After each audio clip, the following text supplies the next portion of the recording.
Good morning. How many of you are aware of the Stockdale Paradox? I say this because on Thursday, when I was having my coaching session with my maths coach, he brought it up to me. It wasn't the first time; it's something that he refers to often. And we were talking about how the market center has started to shift here. Um, this was quite, for all intents and purposes, a turnaround situation or rebranding and a turnaround situation.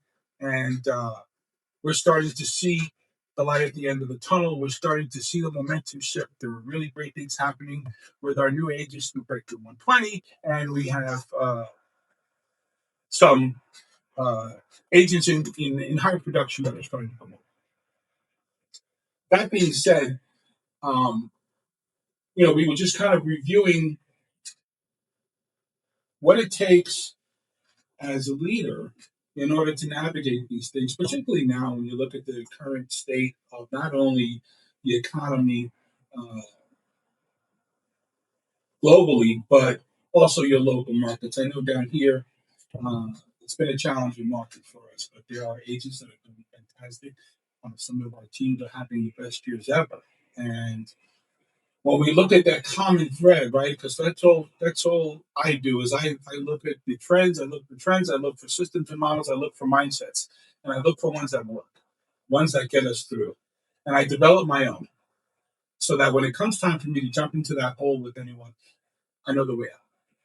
So the Stockdale Paradox, it refers to Admiral James Stockdale, who was the highest ranking officer uh, that was held at the Hanoi Hilton Prison of War in Vietnam from 1965 to 1973.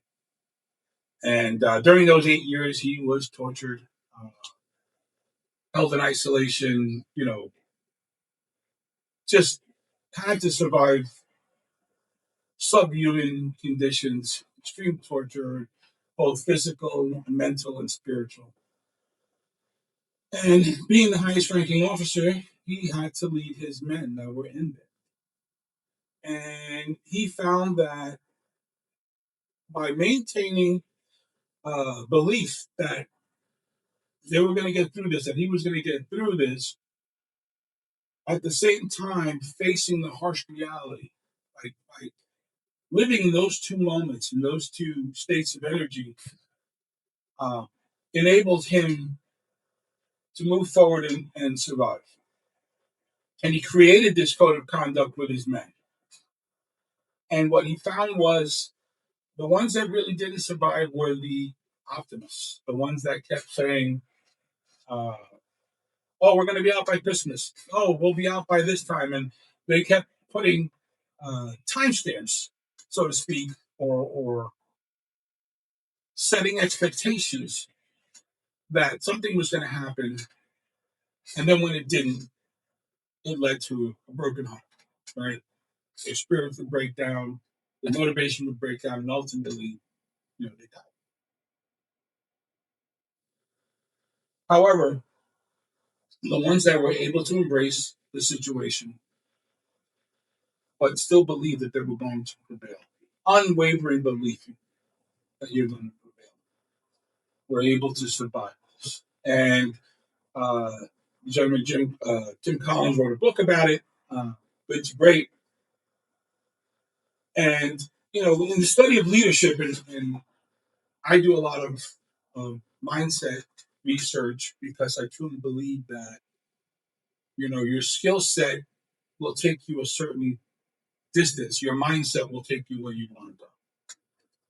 Um, we call that E to P here, entrepreneurial to purposeful.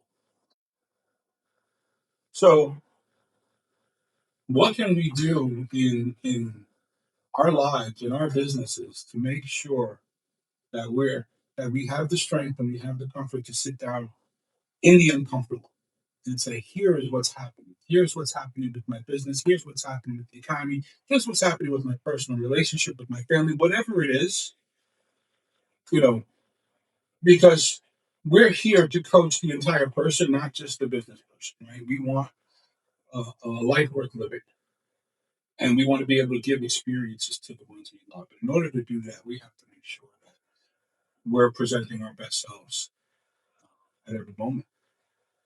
So how do we develop the strength of character to sit down and say, it is what it is, and then maintain the unwavering hope and faith in ourselves, in our businesses, in our models, in our relationships, in what we can control,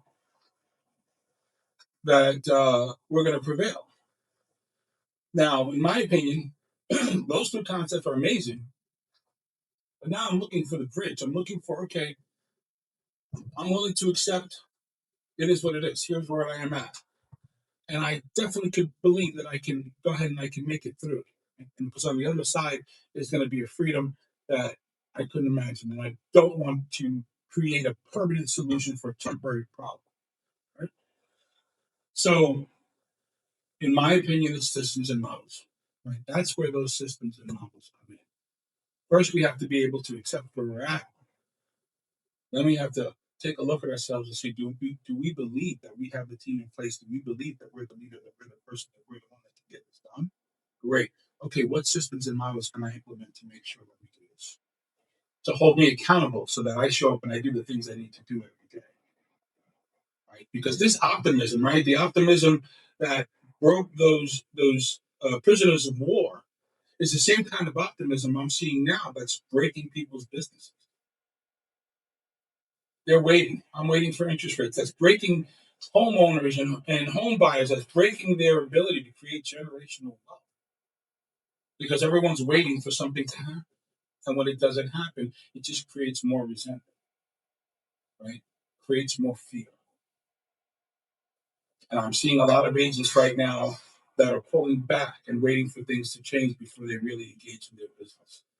And those aren't the ones that are succeeding. The ones that are doing very, very well right now, and I'm in conversations with them every day, are the ones that when you talk about the market, they go, yeah, it is what it is. But here's what we're doing because we know we can do it. We have the systems in place, we have the people in place, and we know that we have belief in our leadership and our team. So my question is, where are you at? And take a moment. Are you being overly a blind optimist and saying, "Hey, things are going to change, the rates are going to drop, this is going to happen when this happens," and you're kind of waiting to engage in your business? Are you the type that believes you can do it, but it's not really accepting the situation? So you're running the same systems that you did back in 2021 and wondering why it's not working. If either of those apply, feel free to message me. Let's sit down. Let's have a conversation. Again, I'm not worried what jersey you're wearing. I just want to see you.